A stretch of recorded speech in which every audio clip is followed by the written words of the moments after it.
Hello there and welcome to another preview video. This time I'm talking about the game against Brentford that's coming up on Tuesday night away from home. I think it's going to be quite a tricky fixture, particularly as a result of how we played the other day. If we play the same as that, I think it could end up being a very, very disappointing night.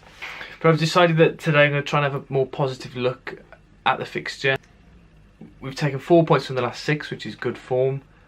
If we ignore the rest of it, but again, looking at that losing streak, we were only losing by the odd goal each time, which just suggests a little bit of naivety, a little bit of decision making that was a bit off, and hopefully maybe the win against Rotherham will give us a little bit of confidence that we can move on and play more expressively and expansively maybe against Brentford. I imagine that Paul Lambert will stick with the same formation, not that I agree with it, and I could see him probably sticking with the same personnel in those positions, although I definitely disagree with that.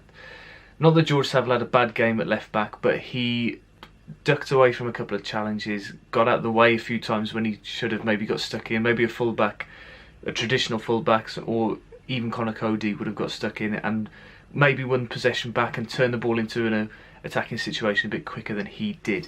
I think what's happened in recent games is that there's so many players out of position that they're not playing their natural game because they're having to think about the job that they should be doing rather than the job that they're natural in doing, and that's putting more pressure on them and it's giving them more things to think about when they should just be going out there with a clear mind and just playing football, which they've done for their whole careers, and they've just given that added pressure now of playing in a different position, which is not working.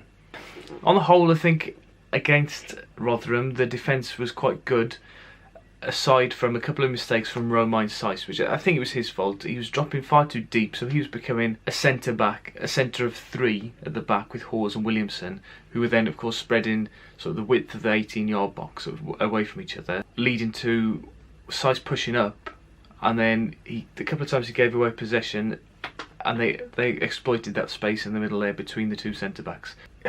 It's difficult because I can see the benefits of it. I can see the benefit of it working tomorrow night as well away from home against a good team, but there's got to be better communication between the two centre backs and him. I imagine that those 3 will start again because they all did quite well.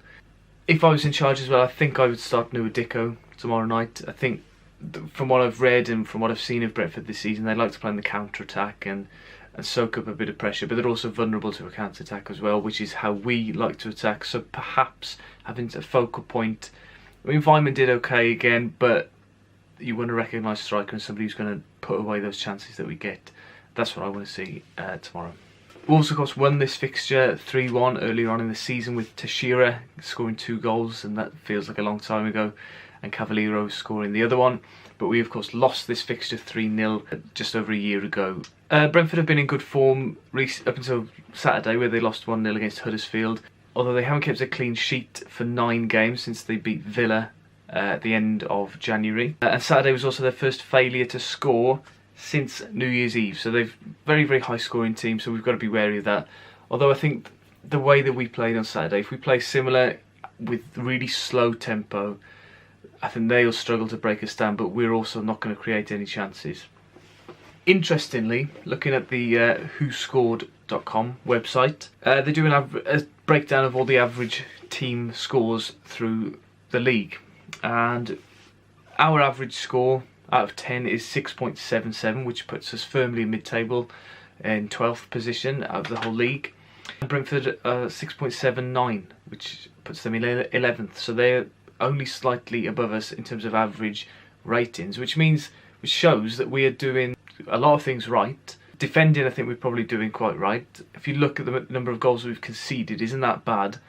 It's obviously going forward, and that's where we're falling down. And we create chances, we have good build-up play, we have lots of possession sometimes, but then we're not scoring goals, and that is, at the end of the day, what counts for most in football. So I think the key to a good performance tomorrow is to be positive in possession. I can see Lambert starting with Saiss and Price again in those holding roles, and if he does that, then one of those two needs to be a little bit more forward thinking in their play.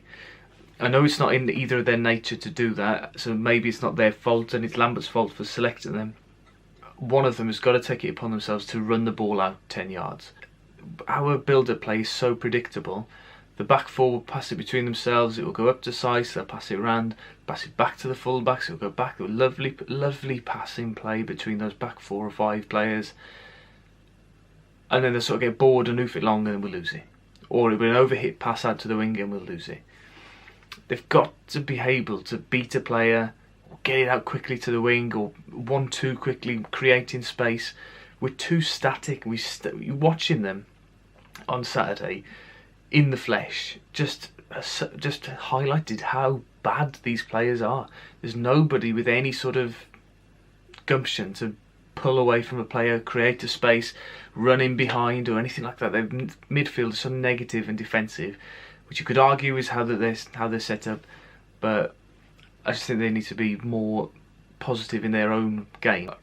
In my preview for the Rotherham game, I had a little quiz question, which was that Saturday was celebrating 10 years since we beat Albion 1-0, where Jay Bothroyd scored the winner, and the question was who was the captain on that day, and the answer was Darren Potter, which I think he captained us a couple of times, but he definitely captained us on that day. I've got another question for you today. If you want to answer, then comment below, or you can tweet me at Tom Rouse. But this weekend has obviously been the FA Cup 6th round. So the question is, who scored the goals that knocked us out at this stage? The last time we reached the 6th round was just in 2003.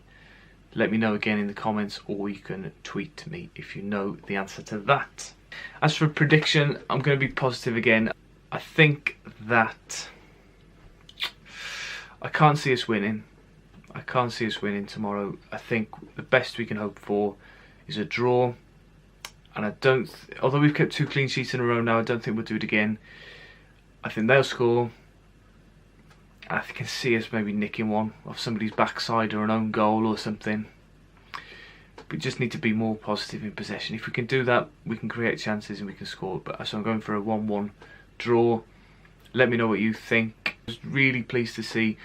I had about 20 comments on my last video, which was great, and I'll reply to every single one of you. So anything you think about the game, please let me know, and I'll start a bit of a conversation with you. If you enjoyed this video, then like it, give it a thumbs up down below, or if you want to see more Wolves related videos, I've done previews and reviews throughout the last couple of games, so you can see them up here. Subscribe there. Bye bye.